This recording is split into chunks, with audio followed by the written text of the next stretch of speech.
பன்னீர் butter masala செய்கிறதுக்கு ஒரு பேனில் 2 டீஸ்பூன் பட்டர், கொஞ்சமாக ஜீரகம், ஒரு துண்டு பட்டை, 3 பெரிய வெங்காயத்தை கட் பண்ணி சேர்த்துக்கோங்க. அதோட 6 காஷ்மீரி மிளகாய், ஒரு துண்டு இஞ்சி, 6 பல் பூண்டு சேர்த்து நல்லா வதக்கிட்டு 5 மீடியம் சைஸ் தக்காளியை இதில் கட் பண்ணி சேர்த்துக்கோங்க.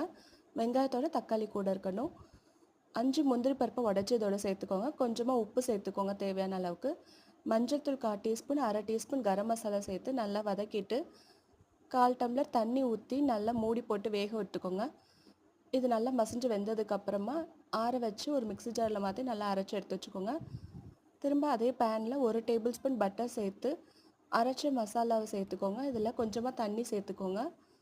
இப்போ உப்பு தேவையான அளவுக்கு சேர்த்துக்கோங்க. இதோட 2 டீஸ்பூன் சுகர் சேர்த்துக்கோங்க.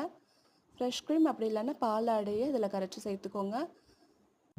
பன்னீர் சேர்த்துட்டு கொஞ்சமாக கசூரி மேத்தி, கொத்தமல்லி இலையை கட் பண்ணி சேர்த்துக்கோங்க.